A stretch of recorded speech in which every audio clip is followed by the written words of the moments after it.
lo que el que va a recoger todo, ¿no? Con Pavero con Pavero y Frasco. Sí.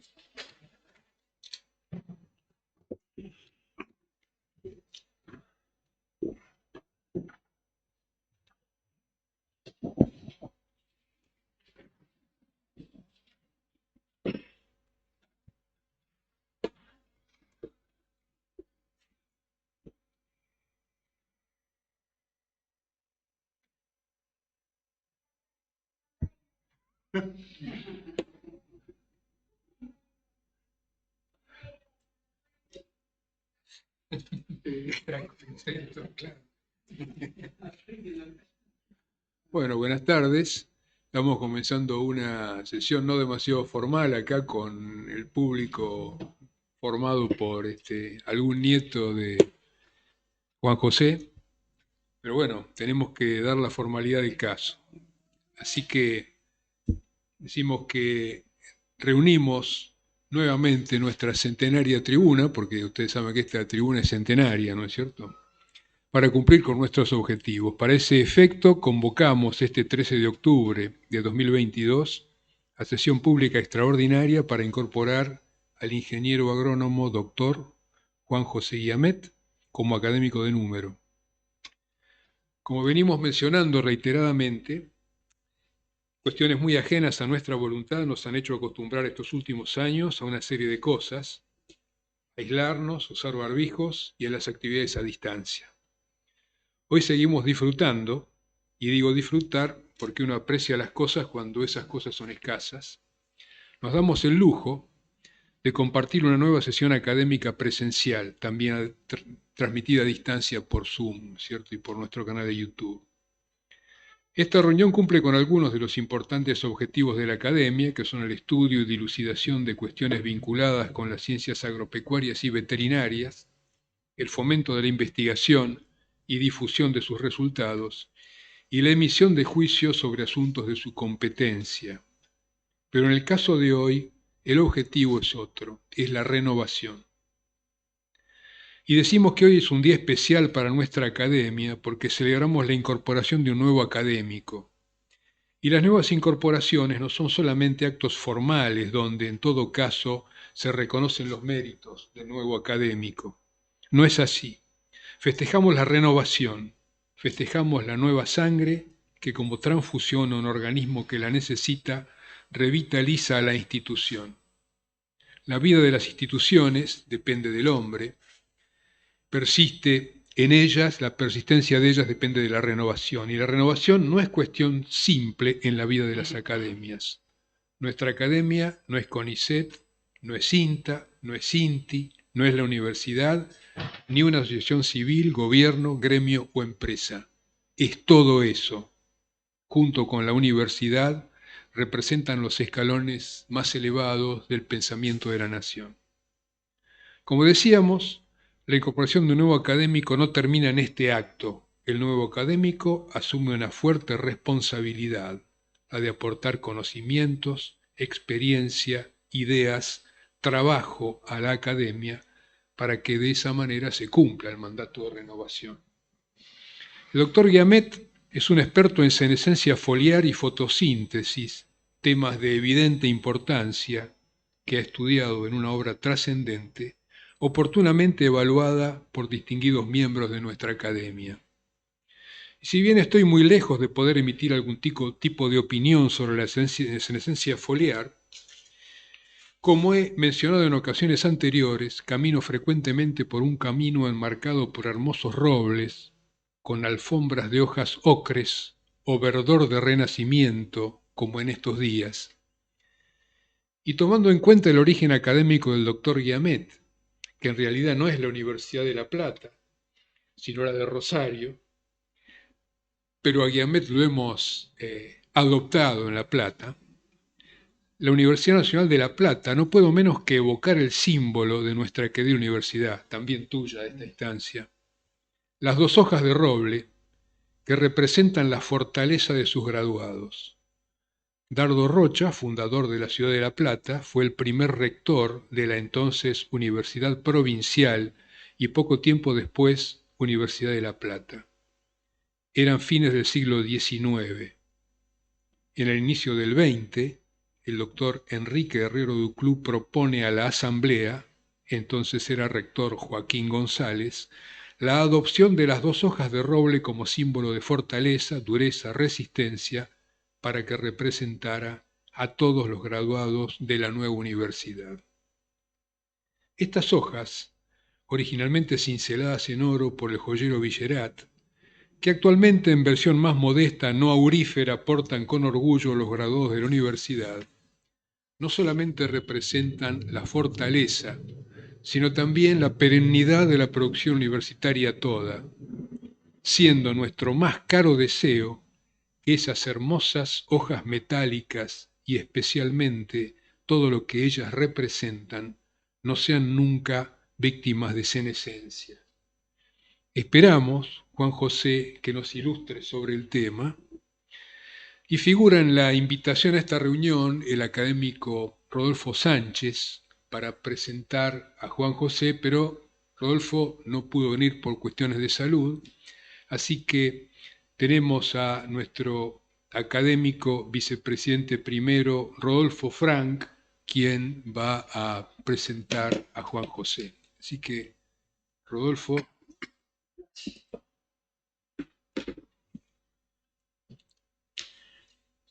Estas son palabras del ingeniero Rodolfo Sánchez, que dice lo siguiente: hoy tengo una muy grata tarea y agradezco que se me hayan designado para hacerla. Es una gran satisfacción presentarles al doctor Juan José Guiamet, nos dice Sánchez. Sin ninguna duda, una incorporación que enriquece a la academia. El doctor Guiamet es un continuador cabal de una larga tradición de ciencia de alto nivel originado en la década de 1950 por el ingeniero Sibori en la Cátedra de Fisiología Vegetal de la Facultad de Agronomía de la Universidad Nacional de La Plata, y que ha aportado una plétora de fisiólogos notables como Ricardo Ticio, Edgardo Montaldi, Francisco Claver, Fermín Nakayama, por nombrar solo algunos de ellos. No fue casual que en esa cátedra se hubiera organizado la Sociedad Argentina de Fisiología Vegetal. A partir de ese núcleo se generaron grupos de primer nivel en otros lugares del país. Rosario es uno de ellos. Precisamente en Rosario comenzó su actividad Juan José Guiamet. Después de graduarse de ingeniero agrónomo, comenzó a trabajar con Fermín Nakayama, quien a su vez se había formado en La Plata con Enrique Sibori. Ese fue el comienzo de una trayectoria brillante. Completó su formación con becas del CONICET en el Instituto de Fisiología Vegetal de la Universidad de La Plata y luego realizó el doctorado en la Universidad de Michigan en 1997, bajo la dirección de Larry Nuden. A partir de esa excelente formación inicial, recorrió todas las etapas de la carrera como docente e investigador para culminar como profesor titular de la Facultad de Ciencias Naturales y Museo de La Plata, investigador principal del CONICET y a partir de 2009 y hasta 2021 director del Instituto de Fisiología Vegetal perteneciente al CONICET y la Universidad de La Plata. Sus temas de investigación han abarcado diversos aspectos del control del crecimiento y desarrollo de las plantas, y si bien le ha prestado particular atención a la senescencia foliar, sus mecanismos y su conexión con la productividad de los cultivos, también ha realizado contribuciones valiosas en otros temas como el daño a nivel subcelular por el estrés hídrico y la vinculación entre mitocondrias y cloroplastos cuando la disponibilidad de agua es deficiente. Es destacable que ha entendido con la misma eficiencia tanto los mecanismos a nivel subcelular y molecular como aquellos a nivel de planta entera o de cultivo. Su contribución en términos de avances científicos y de formación de recursos humanos ha sido destacadísimas, además de abundante. Publicó más de 70 trabajos en revistas de muy buen nivel y 12 capítulos de libros que han recibido amplio reconocimiento reflejado en el número de citas, varias con más de 200 y en el lapso durante el cual reciben citas con frecuencia, algunos siguen siendo citados después de 20 años. Cuando el interés persiste durante tanto tiempo, indica que el aporte fue importante. Dirigió o codirigió por lo menos 14 tesis de doctorado, según datos de 2018, y 3 materias y 3 maestrías. Además, ha sido requerido como revisor de trabajo científico por más de 30 revistas internacionales y como jurado de tesis por las principales universidades nacionales. Estamos claramente en presencia de una personalidad muy distinguida, alguien muy apreciado por lo que hemos tenido vinculación con él y por suerte desde hoy lo contamos entre los académicos de número. Bienvenido, Juan José. Y a esta bienvenida me adhiero yo también.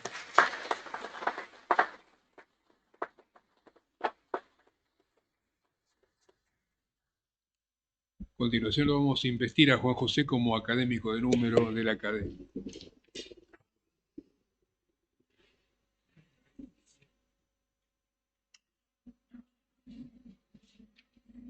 Vamos a colgar la medallita.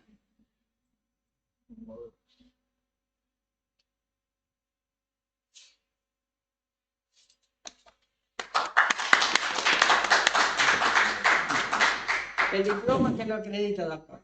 Muchas gracias.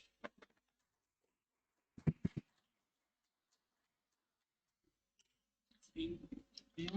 Y ahora te escucharemos. Bueno, muchas gracias. Nosotros nos mudamos allá. Bueno, muchas gracias.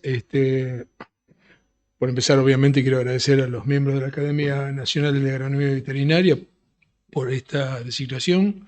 Quiero agradecer las palabras que escribió el doctor Sánchez y que, por supuesto, como tantas otras oportunidades, si alguno quiere tener una justa medida de mi valía, puede dividir las palabras de Sánchez por 2 y a lo mejor ahí nos aproximaremos a la valía que puedo llegar a tener. Como dijo el doctor Recalde, voy a hablar sobre la senescencia foliar. Yo no usé recuerdo el doctor Victorio Trippi, un distinguido colega de Córdoba, que en algún momento tituló una disertación Envejeciendo con la senescencia o Envejeciendo con las plantas. Yo podría hacer mío ese título también. Cuando pensamos en la senescencia foliar, yo más que una definición muy académica diría que es algo que vemos todos los días. Lo vemos cuando en un cultivo, por ejemplo, de soja, comparamos esta situación en la cual las plantas están perfectamente funcionales. Este sería el equivalente a un atleta de 25 años con cloroplastos fotosintéticamente activos. Probablemente estas plantas estén cerca o alrededor de la floración.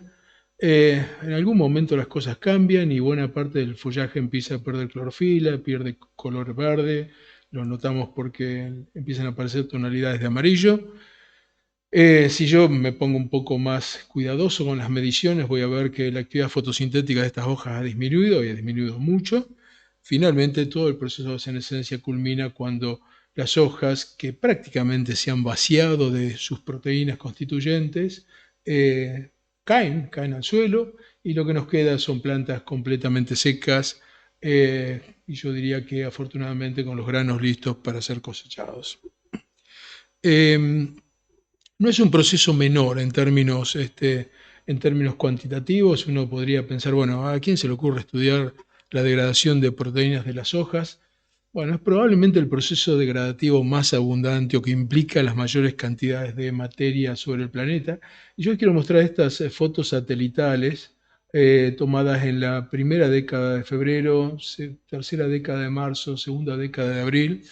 Y les voy a pedir que hagamos foco en el sur de la provincia de Santa Fe, no por una cuestión chauvinista de mi parte, sino porque en el sur de la provincia de Santa Fe, en este momento del año tenemos prácticamente solamente cultivos de soja, lamentablemente.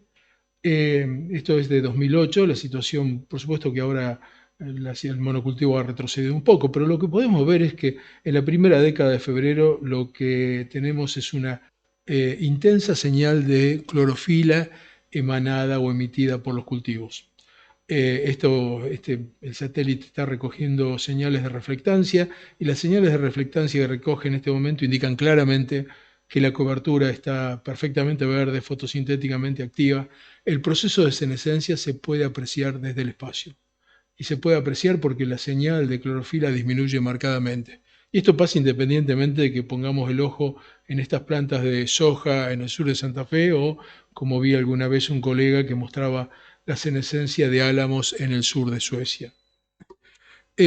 ¿Por qué nos interesa este proceso? ¿Cuál sería el justificativo para invertir dineros públicos en estudiarlo? Bueno, por supuesto, lo que podemos, esta es una muestra de la evolución en el tiempo durante el periodo reproductivo, del contenido de clorofila, del porcentaje de nitrógeno foliar, de la actividad fotosintética en 4 híbridos de maíz, independientemente de las diferencias más o menos sutiles que haya entre distintos híbridos, lo que ocurre en todos ellos es una caída brutal, drástica del contenido de clorofila, que acompaña una caída y que probablemente cause, en el caso del maíz, una caída importantísima en la actividad fotosintética. Esto también es debido a que estas hojas están perdiendo nitrógeno foliar y si pierden nitrógeno foliar es fundamentalmente porque degradan proteínas, incluidas las proteínas fotosintéticas.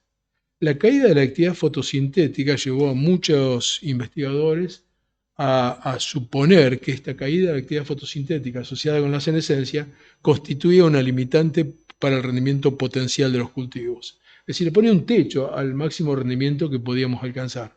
Y algunos han hecho este ejercicio que es meramente un ejercicio aritmético y sinceramente no estoy seguro que tenga una base biológica muy fuerte, pero desde el punto de vista de la aritmética es muy fácil demostrar que si esta curva trazada por los círculos llenos representa la cantidad de carbono que puede exportar una hoja hacia el resto de la planta en el curso de su ontogenia, si pudiéramos demorar la senescencia, es decir, esta fase en la cual la cantidad de carbono exportable disminuye, o sea, cantidad de carbono exportable significan productos de la fotosíntesis. Si nosotros pudiéramos demorar el inicio solamente 2 días, los cálculos indican que podríamos aumentar un 11% la producción global de carbono de ese cultivo.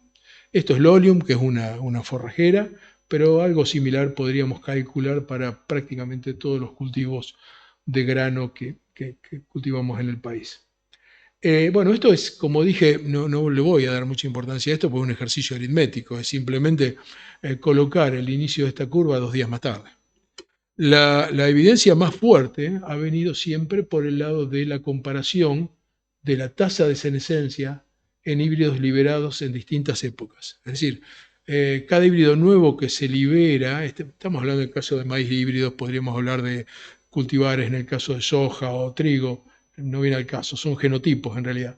Pero lo que sabemos es que, por supuesto, los genotipos que han sido liberados en la década del 90 tienen un mayor rendimiento potencial, es decir, el mejoramiento genético busca aumentar el rendimiento y generalmente es muy efectivo, muy eficiente en mejorar el rendimiento. Entonces, cuando comparamos genotipos liberados producidos en la década del 50 con genotipos producidos en la década del 90, lo que estamos comparando es qué hizo el mejoramiento genético vegetal que permitió un aumento de los rendimientos.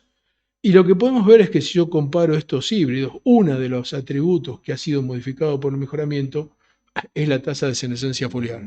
Acá está expresada como porcentaje del área foliar que se pierde cada día. El híbrido de 50 está perdiendo en promedio, un promedio de varias situaciones distintas y experimentos hechos en varios años, pero está perdiendo casi un 3% del área foliar por día. Los híbridos más modernos están perdiendo un 1,5%, es decir, la tasa de senescencia es la mitad. Esto vale decir que es un trabajo de Oscar Valentinus y Tis Tolenar. Oscar Valentinus es investigador en el INTA de Paraná. Pero estos datos sugieren, uno, que parte de la mejora del rendimiento ha sido debida a la reducción de la tasa de senescencia. Por supuesto que no podemos desconocer el hecho de que el mejoramiento ha cambiado un montón de atributos al mismo tiempo. Yo no me animaría a decir que solamente la tasa de senescencia es la diferencia que hay entre este Pioneer y Pride 5, sino que seguramente han cambiado muchas cosas más. Pero el mejoramiento ha cambiado la tasa de senescencia y esto proveía una especie de justificativo para pensar, tenemos que continuar en esta línea, tenemos que continuar demorando la senescencia y aumentando, por lo tanto, la producción de fotoasimilados, es decir, de moléculas derivadas de la fotosíntesis a nivel de los cultivos. Bueno, demorar la senescencia del canopeo permitiría incrementar los rendimientos potenciales. Esto era algo que se daba como una verdad taxativa hace unos años. Hoy yo no estaría tan seguro que solamente demorar la senescencia sea efectivo. Evidentemente es demorar la senescencia en un contexto determinado. Pero por supuesto que para demorar la senescencia teníamos que averiguar cómo manipular la degradación del aparato fotosintético, los cloroplastos, y eso implica que sepamos cuál es el mecanismo de degradación de los cloroplastos. Y acá voy a citar a Halfacre, una persona muy influyente en la década del 80 y del 90, profesor en la Universidad de California, Davis, donde básicamente lo que él dice es: tenemos evidencia de que los cloroplastos pueden degradar sus propios constituyentes, es decir, los cloroplastos se degradan a sí mismos. Entonces teníamos que buscar proteasas, lipasas, nucleasas y un montón de otras enzimas hidrolíticas dentro de los cloroplastos mismos. La realidad es que esta fue una búsqueda frustrante, nadie encontró nada que realmente satisfaciera todos los criterios que necesitábamos para confirmar que esas proteasas, por ejemplo, ¿no?, para referirnos a las proteínas, degradan los cloroplastos, pero este fue el paradigma bajo el cual se llevaron adelante montones de investigaciones hasta prácticamente bien entrado el siglo XXI.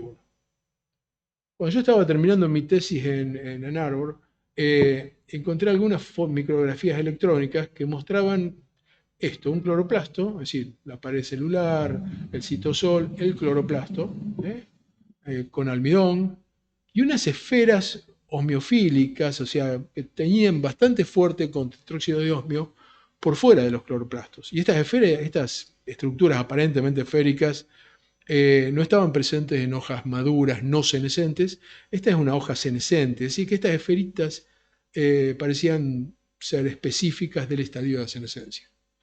Y usando un microscopio confocal, y esto es bien en los inicios de la microscopía confocal, si yo comparo este microscopio confocal que usé en Michigan con los microscopios que tenemos ahora, esto era una especie de, no sé, de Forte o algo por el estilo.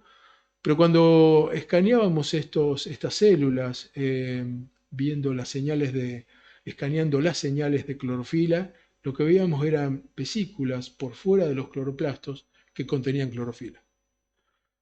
Y esto nos llevó a publicar un paper que tiene un montón de errores, pero que tiene la enorme virtud de proponer por primera vez que la degradación de componentes del cloroplasto podía ocurrir fuera del cloroplasto. Y la verdad que al principio esto fue recibido con bastante escepticismo.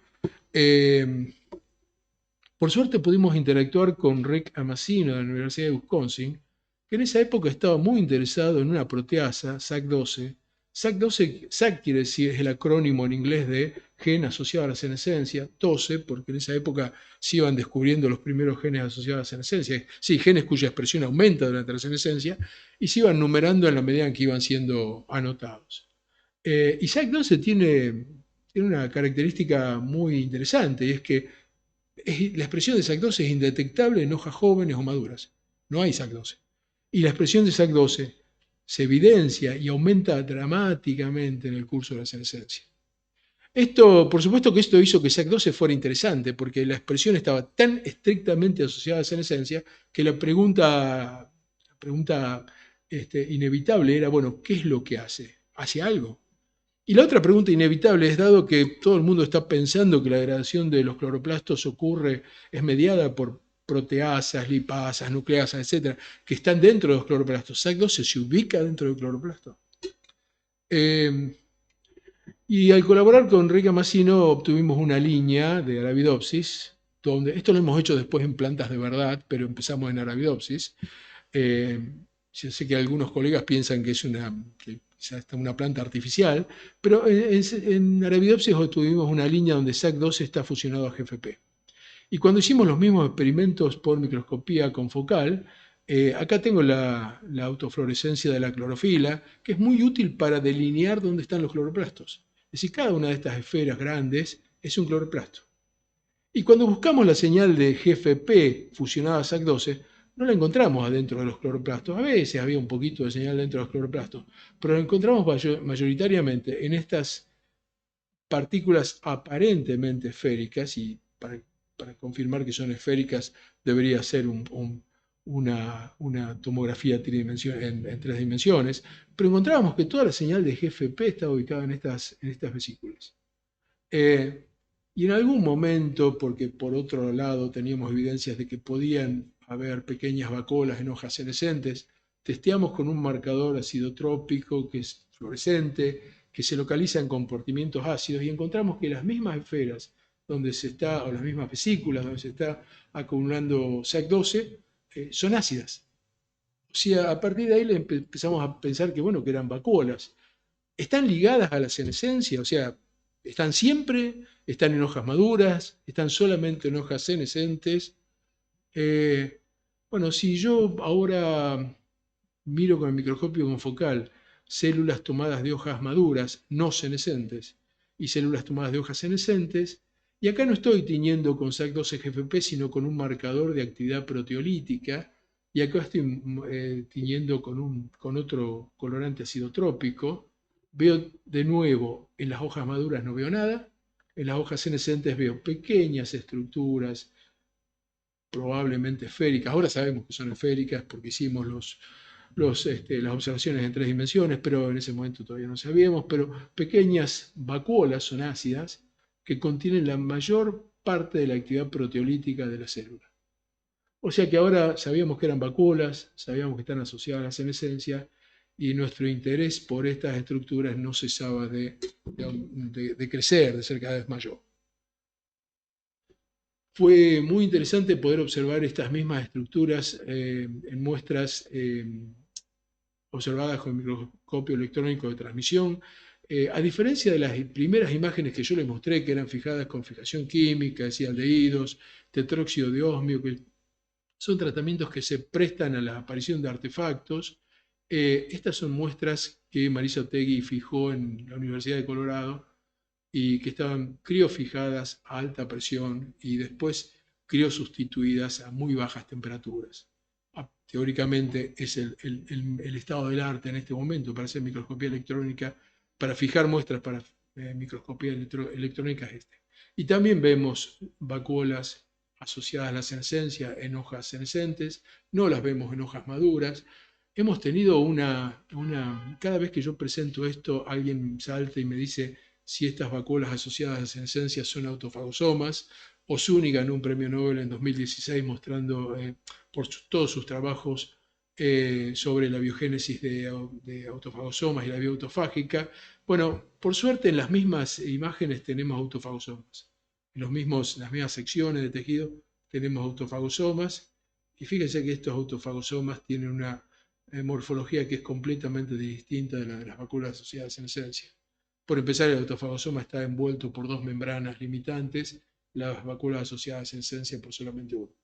Y también hemos, por supuesto, recurrido a mutantes donde la vía autofágica está inactivada y las vacuolas asociadas a senescencia aparecen igual. O sea, no son autofagosomas. También hicimos experimentos para buscar moléculas que nos pudieran hablar un poco de la identidad de las vacuolas asociadas a senescencia. Comparten con la vacuola central algunas moléculas, por ejemplo la proton pirofosfatasa vacuolar, pero lo que es muy interesante es que una coaporina, que es diagnóstica de la membrana vacuolar, está completamente ausente en las vacuolas asociadas a la senescencia. Hasta ese punto nosotros pensamos, bueno, a lo mejor son imaginaciones de la membrana de la vacuola central, vaya uno a saber, pero no, son evidentemente estructuras distintas. Hago un resumen, paro acá y si yo tengo que hacer una caracterización de estas vacuolas, diría que tienen alta actividad proteolítica o peptidásica, que se pueden distinguir de la vacuola central, no son dominios o fragmentos de la vacuola central. Pudimos medir la acidez, el pH, y son 0,8 unidades de pH más ácidas que la vacuola central, no son autofagosomas y en ellas se localiza SAC12. Bueno, hasta acá, ahí no sé qué hice.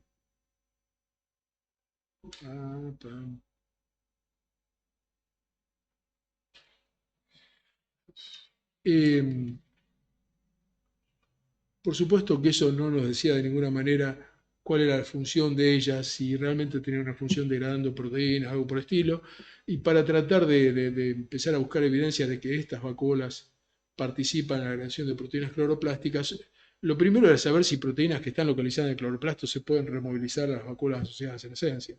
Así que usamos una línea donde GFP está dirigida al cloroplasto. Esta es una hoja madura, no van a ver ninguna vacuola asociada a senescencia, no van a ver GFP fuera de los cloroplastos. O sea, esto nos dice que la línea nos sirve para trabajar, que es un buen test de lo que estamos tratando de encontrar. Cuando en lugar de una hoja madura voy a una hoja, voy a una hoja senescente, lo que encuentro es que primero la señal de GFP es menor. Y es menor porque GFP acá está localizada en el cloroplasto y GFP se está degradando como cualquier proteína cloroplástica. Pero lo más importante es que veo pequeñas vacuolas, fíjense acá tengo el marcador de compartimientos ácidos, veo pequeñas vacuolas que están ubicadas por fuera de los cloroplastos y que contienen GFP. GFP inicialmente dirigida al cloroplasto, es decir, GFP que había sido correctamente importado en el cloroplasto y que nos muestra en una hoja madura solamente cloroplastos, en las hojas senescentes se había relocalizado a las vacuolas asociadas a senescencia. Una evidencia de que nuestra hipótesis podía ser correcta, pero no es una prueba muy decisiva de la degradación de proteínas cloroplásticas en las vacuolas asociadas a senescencia. Así que buscamos la evidencia dura, la evidencia más laboriosa, y aislamos las vacuolas asociadas a senescencia. Recuerdo haber tenido un montón de discusiones con alguna gente en Estados Unidos que trabajaba en este tema y que me decían, no las vas a poder aislar. Bueno, Lorenza Costa trabajó mucho que es investigadora del INFIBE, trabajó mucho en el aislamiento y consiguió un aislamiento que probablemente no tenga una pureza absoluta, pero un aislamiento que realmente era bastante satisfactorio. Fíjense, acá estoy comparando la composición en proteínas del extracto crudo, a partir del cual aíslo las vacuolas asociadas a senescencia y las vacuolas asociadas a senescencia. ¿Y qué tengo? Tengo una pirofosfatasa vacuolar, que vimos por inmunolocalización, que está localizada en las vacuolas asociadas a senescencia y en la vacuola central. No tengo gamatib, o sea, no tengo vacuola central acá, no tengo proteínas de peroxisomas, ni de mitocondrias, ni proteínas de las membranas fotosintéticas, pero sí tengo glutamina sintetasa 2, que es una proteína soluble del cloroplasto, y tengo rubisco, la proteína más abundante sobre el planeta, la principal proteína o la única proteína carboxilativa de importancia en el metabolismo fotosintético. Es decir, lo mismo que estaba viendo con el microscopio confocal, es decir, relocalización de una proteína ubicada en los cloroplastos a las vacuolas asociadas a senescencia, lo estamos viendo ahora cuando directamente aislamos las vacuolas asociadas a senescencia y sondeamos con anticuerpos para ver si contienen rubisco. Hicimos experimentos de autodigestión. Por supuesto que estos experimentos tienen sus problemas, así que yo no me agarraría de ellos como si fuera una verdad revelada, pero si yo autodigiero las vacuolas asociadas a senescencia, es decir, la bandita esa bandita que me aparece en los gradientes de ultracentrifugación, la coloco en un tubito de Eppendorf y la pongo a incubar a 37 grados durante 2 o 4 horas, veo que hay digestión de rubisco. Es decir, las vacuolas están digiriendo rubisco y la digestión depende de la presencia de proteasas cisteínicas, porque esta digestión yo puedo inhibirla por completo con un inhibidor diagnóstico de proteasas cisteínicas. Hasta ahí veníamos bastante bien, pero no teníamos todavía una evidencia in vivo. Es decir, todo esto son evidencias in vitro y la verdad que uno puede decir, bueno, cuando yo las saco de su ambiente natural, vaya uno a saber qué es lo que están haciendo. Uno puede hasta pensar que puede haber proteasas adventicias que vienen de otra parte de la célula, que migran y copurifican con las vacuolas asociadas a senescencia, y que entonces lo que estoy viendo es otra cosa. El experimento ideal hubiera sido, y todavía lo estamos esperando por ese experimento, poder inhibir genéticamente la biogénesis de estas vacuolas. Pero todavía no sabemos lo suficiente para hacer eso. Pero cuando estábamos bastante enfrentando ese obstáculo, nos dimos cuenta también de que lo que sí podemos hacer es noquear SAC12. Es decir, si la única proteasa que sabemos que está en las vacuolas asociadas en esencia es SAC12, lo que podemos hacer es buscar una línea donde SAC12 no esté activa y comparar la degradación de proteína de cloroplasto en esa línea donde SAC12 está inactivado con las líneas donde SAC12 se está expresando correctamente. Bueno, hicimos eso, tenemos varias líneas knockout para SAC12, yo aquí estoy mostrando los resultados de solamente una de ellas, indujimos la senescencia de plantitas de Arabidopsis colocándolas en oscuridad cuando todavía están agarradas a la planta. Esto es rubisco, esta banda. Rubisco para la mayoría de los biólogos vegetales es un problema porque en cualquier gel es la proteína abundante y que muchas veces oscurece o nos impide detectar otras proteínas que pueden estar migrando con ella. Pero si yo veo rubisco en una línea silvestre, encuentro que en un plazo de 10 días la degradación es importante. Ahora, en la línea knockout para SAC12, la degradación es mucho más lenta. O sea, esto a mí me sugiere, y creo que la explicación más parsimoniosa es que, bueno, SAC12 participa de alguna manera en la degradación de rubisco. Ustedes me dicen, si SAC12 está noqueado, ¿por qué no desaparece por qué no se preserva el 100% de rubisco? Bueno, porque sabemos a través de datos del laboratorio de Céline Maclot en París, que en las líneas knockout para SAC12 otras proteasas se expresan con mayor intensidad. Es decir, hay redundancia, algo que lamentablemente para nosotros complica siempre el atribuir funciones a un determinado gen, en este caso sería el gen SAC12, pero que a las plantas les da una enorme capacidad de amortiguar cambios en el ambiente o lo que sea. Un dato que me parece más interesante, y acá de alguna manera estoy abrevando en mi pasado o en mi profesión de agrónomo, ¿qué pasa en vivo? ¿Qué pasa si yo, una planta de Arabidopsis italiana que es knockout para SAC12, qué pasa si yo estudio el contenido de nitrógeno de la roseta? La roseta es este cúmulo de hojas montadas sobre un tallito muy acortado, casi enanizado. Esto es característico de Arabidopsis y de muchas otras plantas de la familia de las brasicáceas. La pregunta sería, al final de la senescencia, cuando estas hojas están todas senescentes, ¿qué contenido remanente de nitrógeno queda? ¿Qué contenido remanente de proteína me puede estar quedando?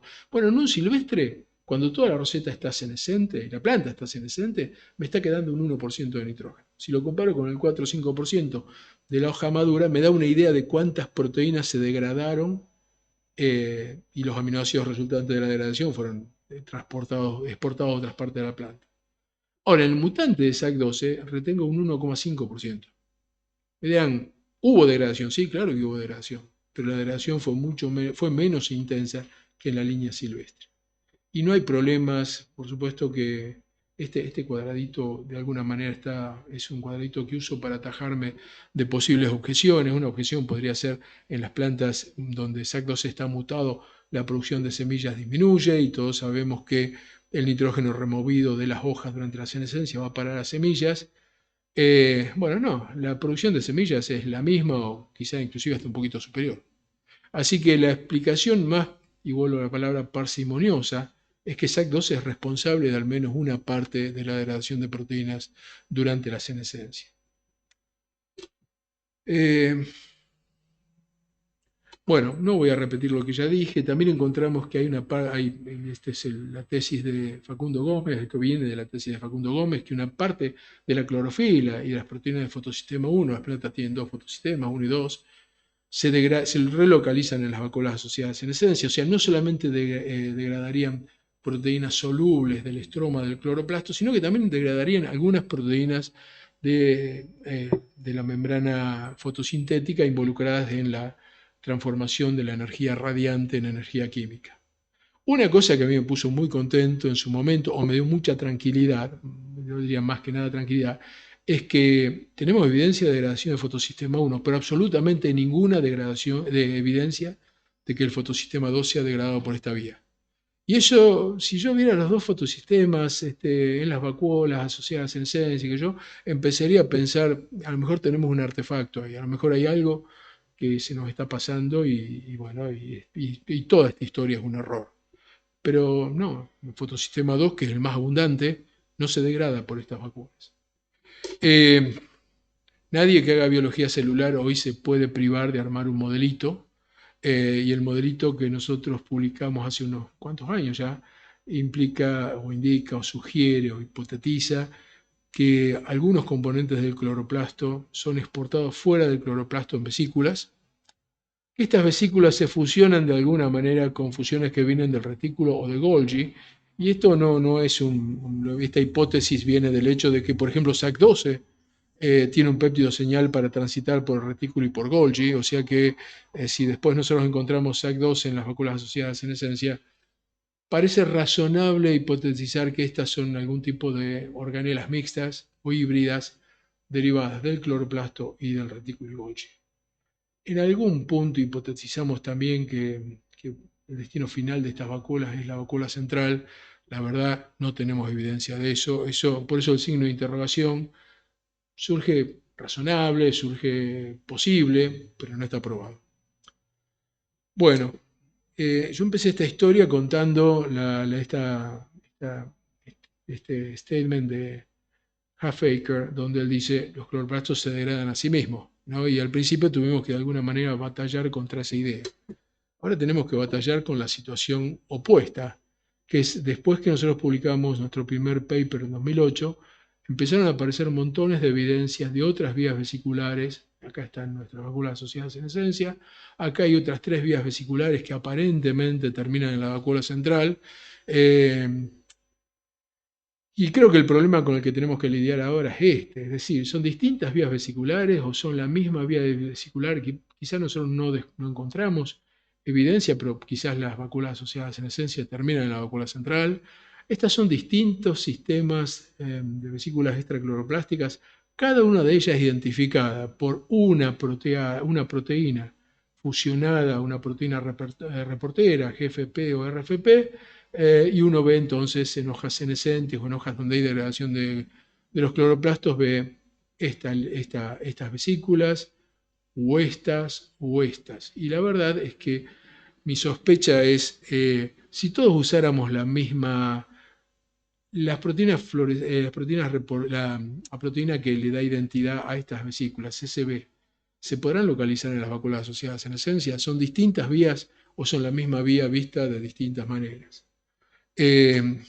También parecieran llevar o ocuparse de la degradación de distintas moléculas, pero por supuesto que las listas de moléculas que están siendo degradadas por estas hipotéticas vías es una lista incompleta. Nadie ha aislado todas estas vesículas y ha hecho un buen análisis proteómico, uno de esos que dan lugar a un paper aburrido en el cual tenemos un listado de proteínas, pero que dan mucha información. Entonces, esta vía de la CCB aparentemente se encarga de la degradación de proteínas del fotosistema 2 y de glutamina sintetasa 2. Ahí tendríamos un punto de encuentro con las vacuolas asociadas en esencia. Estos RCB, hasta ahora se ha encontrado solamente rubisco en ellos. Estas otras vesículas degradan peroxirredoxina A, pero no rubisco. Esto a mí me llama la atención porque en el contexto, en el cloroplasto, peroxirredoxina A es una proteína desde el punto de vista cuantitativo minoritaria, sobre todo si la comparo con rubisco. Y bueno, y las vacuolas asociadas a la senescencia, que nosotros mostramos evidencia de que degradan rubisco y clorofila. Y a mí esta historia me hace acordar a la fábula de los 7 sabios ciegos, que desprovistos de la bendición de poder utilizar el sentido de la vista para caracterizar un objeto, en este caso un elefante, no tienen más de remedio que tocarlo, usar el sentido del tacto. Y por supuesto, depende de qué parte del elefante uno esté tocando, va a llegar a la conclusión de que está en presencia de una soga si toca la cola, o está en presencia de un árbol si toca las patas, o un abanico si toca las orejas. En realidad todos están enfrentados al mismo objeto, nada más que no pueden darse cuenta de ello. ¿Qué estamos haciendo en esa dirección? Ya desde que estaba en Estados Unidos yo quedé enamorado con la idea de aislar partículas o aislar vesículas por fluorescencia. Es decir, esto es un citómetro de flujo que va detectando las señales de fluorescencia de cada una de estas partículas, y en mi esquema estas partículas serían las vacuolas asociadas a senescencia aisladas, preaisladas por centrifugación diferencial, y dependiendo de qué señales de fluorescencia tenga, uno los puede clasificar en un tubo o en otro tubo. Y esto realmente nos daría a nosotros la posibilidad de arrancar con una purificación utilizando un gradiente de ultracentrifugación en un gradiente de concentración de sacarosa, pongamos algo tan simple como eso, pero después ir al citómetro de flujo y aislarlas definiendo lo que vamos a aislar en función de las señales de fluorescencia que tienen, y por supuesto vamos a elegir las señales de fluorescencia que hemos visto en el microscopio confocal que caracterizan a las estructuras que a nosotros nos gusten. Se pueden se pueden detectar estas vacuolas por citometría de flujo. Bueno, en el trabajo de Facundo Gómez, él hizo citometría de flujo de las vacuolas aisladas y los resultados eran bastante buenos. Y yo ahora he estado probando este era un citómetro viejo que no tenía capacidad para hacer la clasificación de las partículas, pero ahora la Universidad de La Plata ha adquirido un citómetro de flujo con capacidad para separar partículas y hemos empezado a entretenernos con este citómetro con la esperanza de poder tener una fracción muy purificada de vacuolas asociadas a la senescencia y poder hacer un análisis proteómico que nos diga tienen esto. Bueno, aquí cambio directamente de tema. Me elevo unos cuantos niveles de organización por encima del nivel subcelular. Espero que esto que no parezca un salto injustificado, pero el gran impulso al estudio de la senescencia foliar vino dado por este tipo de trabajos donde se tomaban series, en algunos casos series históricas, en algunos casos solamente algunos genotipos liberados en distintas épocas. Cuando me refiero a series históricas me refiero a un estudio en el cual se incluyeran 5 o 6 híbridos de la década de 50, 5 o 6 de los 80, 5 o 6 de los 90, pero sin ir a una serie histórica, estos datos, o sea, mostraban híbridos liberados en distintas eras, mostraban que la senescencia había ido ralentizándose. Y eso sugería que teníamos que hacer lo mismo, teníamos que seguir haciendo lo mismo, seguir reduciendo la tasa de senescencia. Ahora, estos híbridos difieren en muchas cosas, difieren probablemente en la posición de las hojas, en la capacidad para absorber nitrógeno, agua y otros nutrientes. No es solamente la senescencia lo que ha cambiado. Cometeríamos un error muy grave si creyéramos que la senescencia representa el único atributo que de alguna manera el mejoramiento puede cambiar para mejorar el rendimiento. Claramente no es así. ¿Qué pasa si yo comparo? No comparo híbridos de distintas eras, comparo híbridos actuales, híbridos liberados por el mejoramiento en los últimos 15 años. Y en los últimos 15 años el mejoramiento ha producido híbridos con diferencias en el ritmo de senescencia. Podemos ver claramente que estas plantas están todavía verdes, las hojas frescas, y estas están prácticamente completamente secas, ¿sí? Son dos híbridos distintos. Son dos híbridos distintos con similar fecha de floración, porque no tendría ningún sentido comparar híbridos que tengan una diferencia de 10 días en la fecha de floración. Estos diferirán en 2 o 3 días en la fecha de floración. Si yo comparo estos híbridos, y acá las líneas, los puntos llenos son los híbridos con senescencia demorada, y los puntos abiertos son los híbridos con senescencia más temprana. Si yo los comparo, obviamente el contenido de clorofila persiste durante más tiempo en los híbridos con senescencia demorada, y la actividad fotosintética también. O sea, fíjense, bueno, acá tengo una diferencia que es sutil, y alguno me podría decir, bueno, esta es una diferencia que no vale la pena obtener. Pero esta diferencia sí vale la pena, y estos híbridos están haciendo más fotosíntesis, fijando más carbono, y probablemente poniendo a disposición de los granos una mayor cantidad de carbono. Ahora, hay una manera, obviamente, mantener las hojas fotosintéticamente activas y retrasar la senescencia implica también mantener nitrógeno foliar. Fíjense, este es el híbrido con senescencia normal, nitrógeno foliar cae marcadamente a los 70, 80 días después de floración femenina, En el híbrido con senescencia de morada, el contenido de nitrógeno foliar se mantiene muy alto. ¿Es bueno esto? Bueno, si uno toma el parámetro más integrador que puede tomar del desempeño de estos híbridos, que es el rendimiento, y esto está hecho con híbridos que tienen senescencia temprana y senescencia más tardía, en condiciones en cultivos que están irrigados o sometidos a sequía. Acá tenemos dos pares de híbridos, dos no senescentes y dos no senescentes.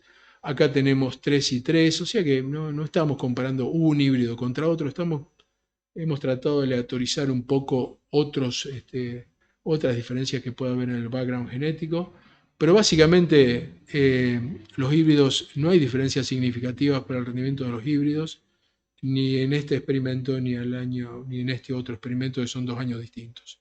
El único factor acá significativamente, o sea, estadísticamente significativo, que tiene importancia sobre el rendimiento, es la disponibilidad de agua. Esto, por supuesto, no es ninguna novedad. Todos sabemos que el maíz en particular es muy sensible al déficit hídrico, pero sí nos dice que no hay efectos de los híbridos y tampoco hay interacción entre el híbrido y la disponibilidad hídrica. Cuando durante mucho tiempo se pensaba que si alguna ventaja podían ofrecer los híbridos de Stegrin era que mantuvieran el rendimiento en situaciones de sequía. Bueno, esto nos ha llevado a nosotros a, bueno, ¿por qué son Stegrin? ¿Por qué tienen un retraso de la senescencia de estos híbridos? Bueno, yo en la plantita de la izquierda ejemplifica lo que yo diría que es la teoría del control de la senescencia por el balance de nitrógeno. Acá tengo la espiga de una planta de maíz, acá tengo el sistema radical y acá tengo una hoja en la base del canopeo de la cubierta vegetal, que son las primeras en senecer. La hipótesis esta del balance de nitrógeno implica que como los órganos reproductivos tienen una demanda muy fuerte de nitrógeno, de fósforo y también de carbohidratos, ¿no? Bueno, esa demanda es satisfecha parcialmente por la absorción de nitrógeno por las raíces. Si la absorción de nitrógeno por las raíces, traté de que el ancho de cada una de estas flechas representara de alguna manera la intensidad del proceso. O sea, esta barra mucho más gruesa quiere decir que la demanda de las espigas es mayor que la cantidad de nitrógeno que ingresa por las raíces. Este desbalance, obvio, sería compensado por la removilización de nitrógeno desde las hojas, es decir, degradación de las proteínas fotosintéticas. Probablemente acá estuvieran involucradas las vacuolas asociadas a senescencia, como el ejército de desmanteladores que desmantela los cloroplastos para liberar nitrógeno en formas que se pueden trasladar, por ejemplo, aminoácidos. Y esos aminoácidos trasladados, producto del desmantelamiento de las hojas y trasladadas desde las hojas viejas hacia trasladados de las hojas viejas hacia los órganos reproductivos, serían la causa de la senescencia de las hojas. Si eso fuera así, ¿cómo explico el carácter Stegrin o demora de senescencia de un híbrido de maíz? Tendría que asumir que la acumulación de nitrógeno por parte de la planta es suficiente, de una magnitud similar a la absorción de nitrógeno por parte de las espigas. Es decir, que en este marco conceptual, que yo diría que es el más difundido en las ciencias agropecuarias, la única manera de hacer Stegrin es tener altas tasas de asimilación de nitrógeno. Ahora, los híbridos con los que nosotros estamos trabajando, ¿tienen altas tasas de asimilación de nitrógeno? Y algo me pasa que no puedo... Bien, sí podía, lo que pasa que...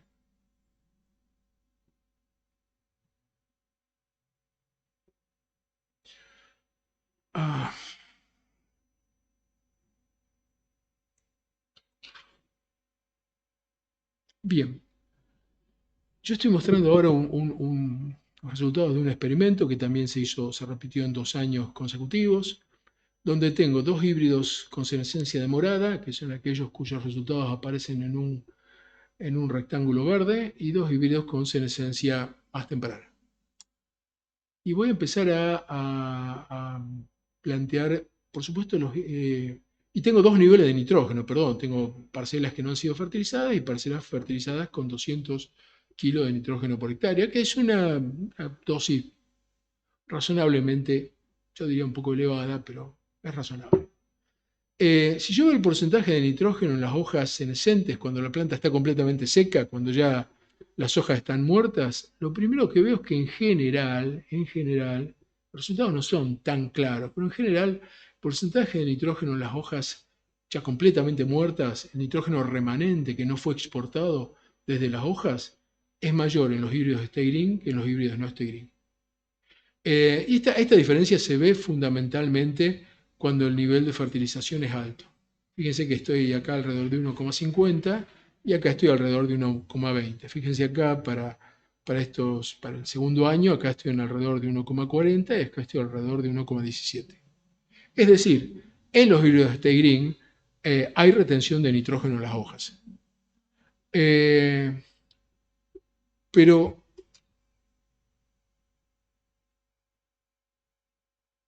bien, pero como la absorción de nitrógeno en postfloración no cambia entre los híbridos Stay Green y los híbridos no Stay Green, fíjense que los valores son muy parecidos. No tengo una diferencia consistente. El marco conceptual del balance de nitrógeno me diría que yo tendría que tener tasas de absorción de nitrógeno muy superiores en los híbridos con senescencia demorada que en los híbridos con senescencia más temprana. Pero no lo tengo. En algunos casos tengo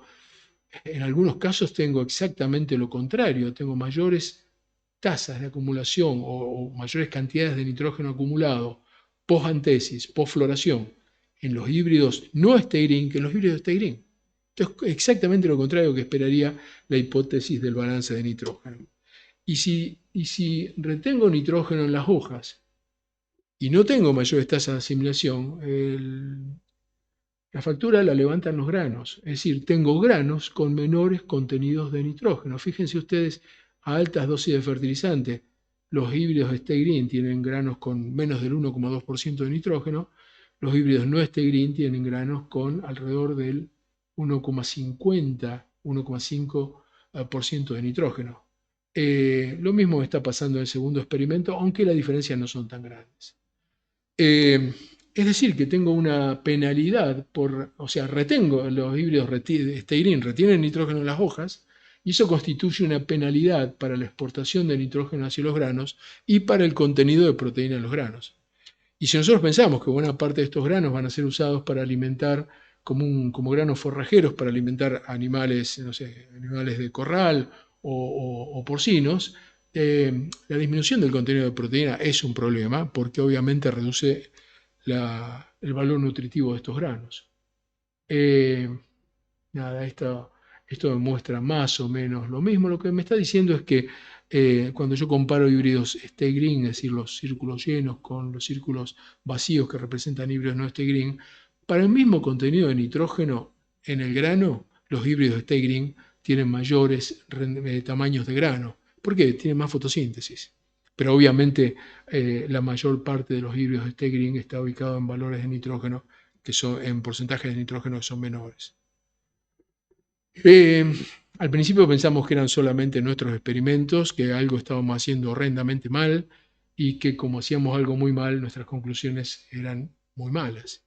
Pero encontramos que hasta 2013 varios trabajos han publicado datos en los cuales cuando comparan híbridos con senescencia demorada versus híbridos con senescencia prematura o más temprano, no diría prematura, más temprano quizás es un mejor término, encuentran también una disminución en el porcentaje de nitrógeno en los granos. O sea que esta penalidad que están pagando los híbridos Stay Green contemporáneos de la Argentina es común a cualquier híbrido donde estemos tratando de aumentar el rendimiento vía la demorada senescencia. Yo voy a plantear algunas conclusiones que no son tan conclusiones porque nosotros todavía estamos trabajando para demostrar que el crecimiento de los granos está limitado por nitrógeno en los híbridos de Stay Green y Mariana Antonieta en el INFIBE está haciendo algunos experimentos que son muy interesantes. He puesto a punto una metodología para directamente inyectar aminoácidos en las espigas y de esa manera tratar de superar la deficiencia de nitrógeno y ver si esos granos crecen más. Y por ahora parece estar funcionando bien.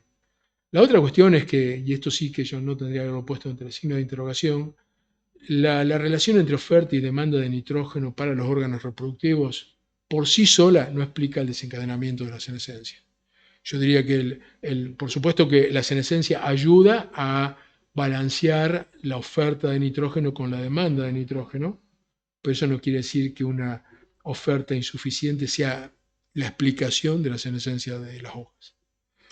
Y lo último que pensaba plantear hoy, y me mudo a otra especie completamente distinta, y distinta sobre todo porque se puede independizar parcialmente de la absorción de nitrógeno mineral utilizando el nitrógeno simbiótico, el nitrógeno atmosférico, que fijan, reducen los nódulos fijadores de nitrógeno de sus raíces, y esta planta es la soja.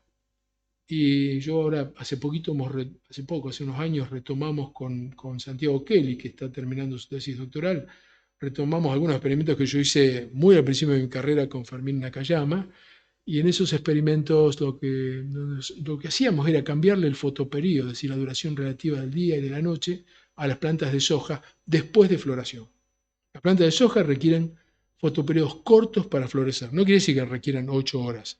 Cortos quiere decir que necesitan fotoperiodos menores que un determinado umbral. 14 horas. Bárbaro. Quiere decir que cuando el fotoperiodo se reduzca por debajo de 14 horas, la floración se va a acelerar. ¿Sí? 14 horas sigue siendo un día largo, pero para muchas variedades de soja es una señal inequívoca de que pueden empezar a florecer, mejor dicho, que tienen que empezar a florecer, porque de lo contrario van a florecer en medio del invierno. Nosotros cultivamos las plantas de soja en el campo, estos son experimentos que fueron hechos en el campo, con los fotoperiodos naturales, hasta que las plantas empiecen a florecer.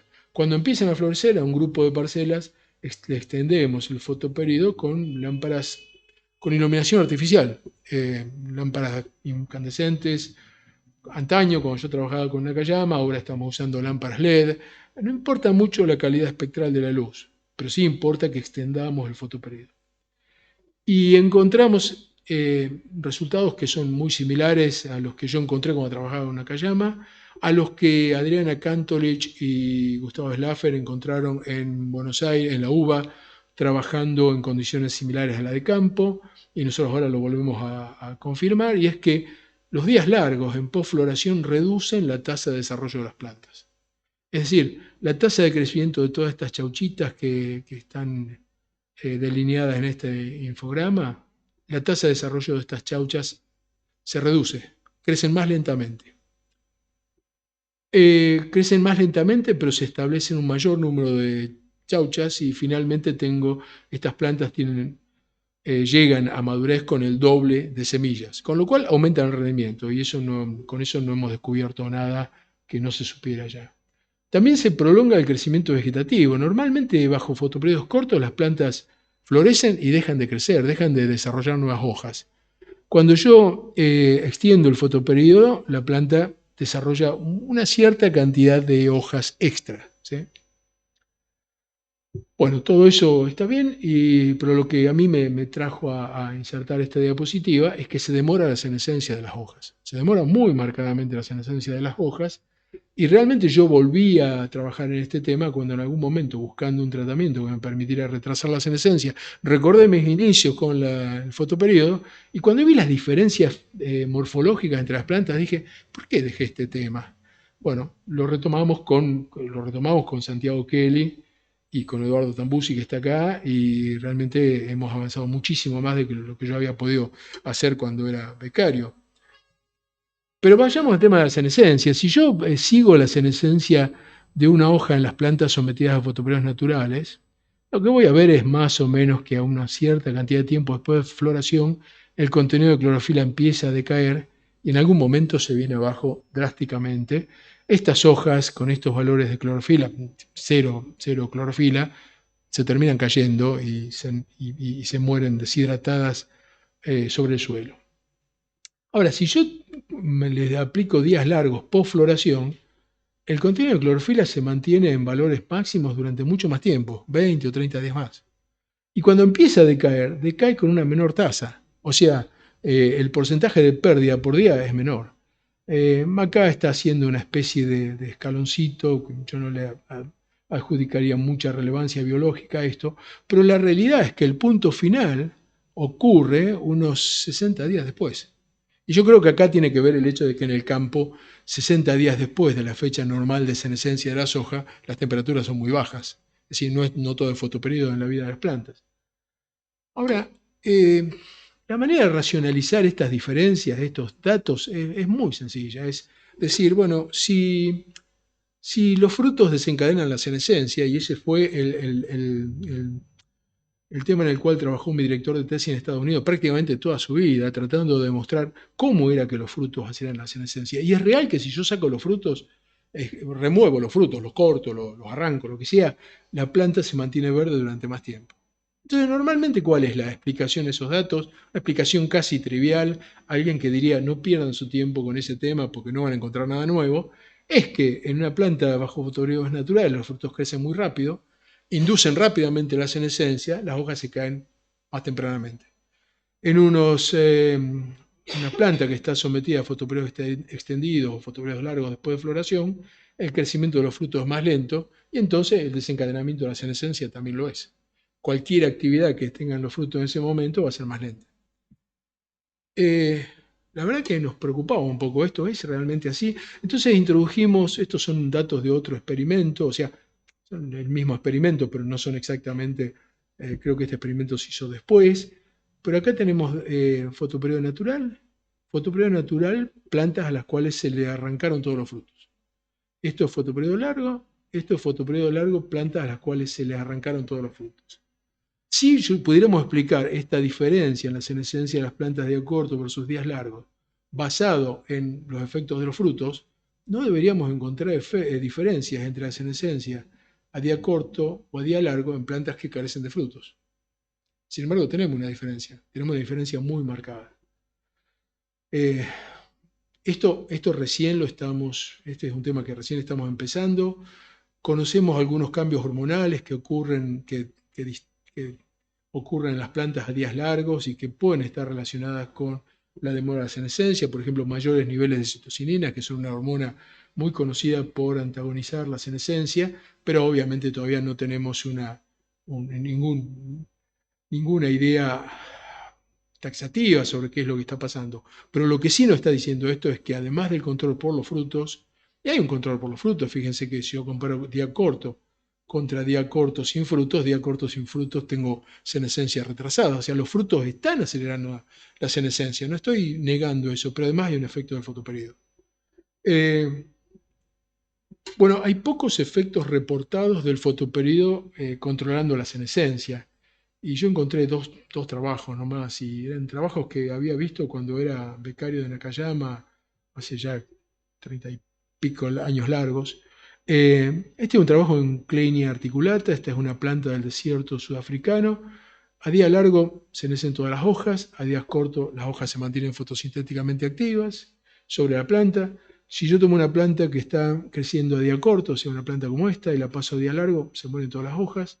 Si yo tomo una planta que está creciendo a día largo y que se parece mucho a esta plantita, la paso a día corto y por supuesto la parte inferior del tallo, la parte más vieja del tallo, donde las hojas habían cenecido, no reviven, pero las partes nuevas son no senescentes y fotosintéticamente activas. Acá tengo pocas conclusiones y muchas cosas para el futuro. Probablemente la senescencia está controlada por una variedad de factores internos y externos. Acá quiero mencionar un trabajo pero muy interesante que hicieron Cecilia Rousseau cuando hizo su tesis doctoral dirigida por los doctores Rodolfo Sánchez y Antonio Hall, donde demostraron el papel de la calidad de luz, de la composición espectral de la luz en el desencadenamiento de la senescencia en girasol. Es decir, son muchos los factores externos que deberíamos empezar a considerar, además de las situaciones de estrés, ¿no? Es bien sabido que cualquier situación de estrés acelera la senescencia. O sea que creo que tendríamos que empezar a ampliar la búsqueda de factores que desencadenan o modulan la senescencia, y últimamente me gusta más el término modular porque me da la impresión que todas las hojas están condenadas a morir, a senecer, pero montones de factores aceleran o retrasan este proceso. Bueno, finalmente quiero agradecer a un montón de gente con la que he tenido el gusto de trabajar todos estos años. Marisa Otegui, que en este momento, con respecto a las vacuolas asociadas a la senescencia, ISAC12, Marisa Otegui, que en este momento es profesora de botánica en la Universidad de Wisconsin, y Dana Martínez, que trabajan en INFIBE, fueron realmente decisivas a la hora de poner en funcionamiento el proyecto y sobre todo con todos los experimentos de microscopía. Lorenza Costa, también del INFIBE, diseñó el método de aislamiento, ese que nos habían pronosticado que tenía poca perspectiva de éxito, funcionó muy bien. Cristian Carrión y Facundo Gómez hicieron su tesis en este proyecto. Y por supuesto que tengo que agradecer a algunos colaboradores extranjeros, Rica Massino, con quien empezamos la búsqueda de la localización de Sactose, pero eso nos llevó a la identificación de las vacuolas asociadas en esencia. Klaus Humbeck, que nos ayudó muchísimo a poner a punto experimentos de expresión génica en una época en que en el INFIBE no lo podíamos hacer. Christiane Funk y Thomas Kieselbach de la Universidad de Umeå en Suecia, que nos ayudaron con estudios proteómicos. En la línea de maíz, yo tengo que agradecer fuertemente y en principio a Fernando Andrade, que cada vez que nos encontrábamos en una defensa de tesis, me decía, ¿y por qué no haces experimentos en esencia a campo? Y cuando yo ponía mi excusa predilecta, que era hacer experimentos a campo en La Plata es muy difícil, él me decía, venite a Balcarce. Y buena parte de los datos de maíz que les mostré fueron hechos en Balcarce. Y la verdad que aprecio mucho su ayuda y todas las discusiones que tuvimos y que a mí me alertaron de un montón de problemas que podíamos tener en la interpretación de los datos. Horacio Ciaresi, que ahora es investigador en Itapergamino, bueno, los primeros experimentos los hicimos con Horacio. Mariana Antonieta hizo su tesis doctoral en este tema, sigue con este tema, aunque es una persona con muchas inquietudes, muchas curiosidades, así que se ha abierto a otras cosas, pero realmente fue instrumental en llevar a cabo adelante este proyecto. Y Eduardo Tambusi, que fue instrumental, y uso de nuevo la misma palabra, para ayudarnos con todas las mediciones de fotosíntesis y con no pocas discusiones que nos ayudaron a mejorar muchísimo nuestros trabajos. Y el trabajo de senescencia versus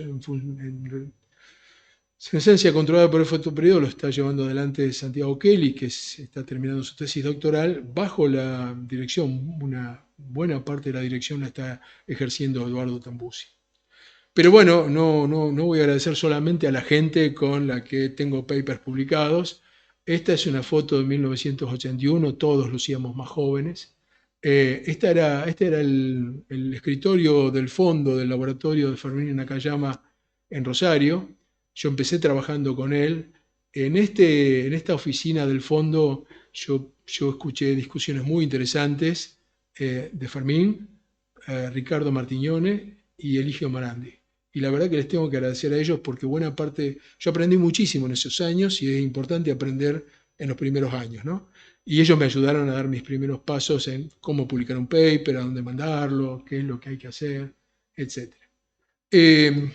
Después le tengo que agradecer, por supuesto, al ingeniero Montaldi, porque en el momento que yo me interesó mudarme a La Plata, él fue realmente muy hospitalario, es decir, bueno, vení, instalate, tenés una oficina, vení a trabajar. No sé si todo el mundo hubiera tenido esa apertura. Cuando me fui a Estados Unidos hice el doctorado bajo la dirección de Larry Nuden, que era un referente en el área de senescencia, y para algunas cuestiones moleculares mi codirector Eran Pichersky me ayudó mucho. Debo decir que los dos tenían visiones antagónicas en muchas cosas. O sea, no eran una dupla que tirando siempre en el mismo sentido. En ese momento en Michigan estaban rediseñando el departamento de biología, estaban tratando de terminar con el programa de botánica. Eran era un ferviente partidario de que debíamos tener un departamento de biología. Larry quería mantener el departamento de botánica. Pero la verdad es que aprendí muchísimo de los dos. Y los dos fueron muy generosos a la hora de discutir ideas y por supuesto que la gente... ¡Ay, Dios! Por supuesto que esta es una foto vieja de todo el personal del INFIBE, hay algunos que ya no están y gente nueva que se ha unido, pero les tengo que agradecer las discusiones, la ayuda, alguna que otra rabieta cuando era director del INFIBE, pero la verdad que es un grupo excelente y es un gusto trabajar con ellos. Le quiero agradecer a Carlos Bartoli y a Eduardo Tambusi mis inicios. porque cuando volví a Estados Unidos realmente yo debía parecer un pollito mojado.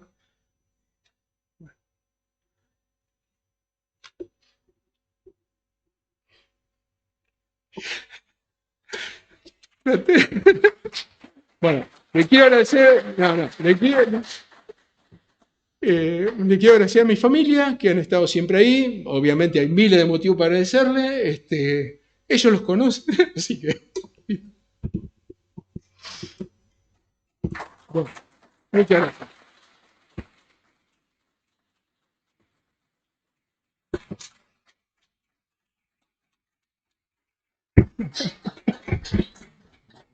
Estaba obsesionado. Yo vi varios muchachos que se quebraron. Estaba obsesionado por no repetirlo. Bueno.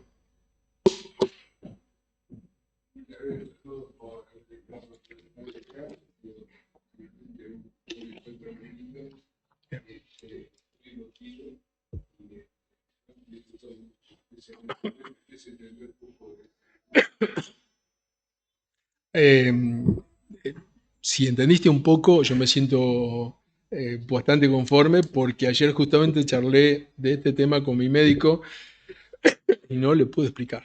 No pudo entender alguna de estas sutilezas.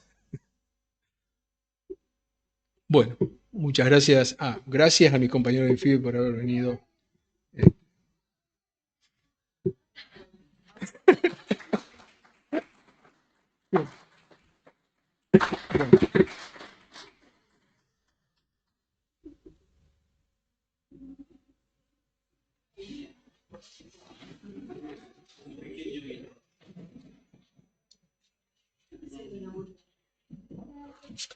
No está nadando.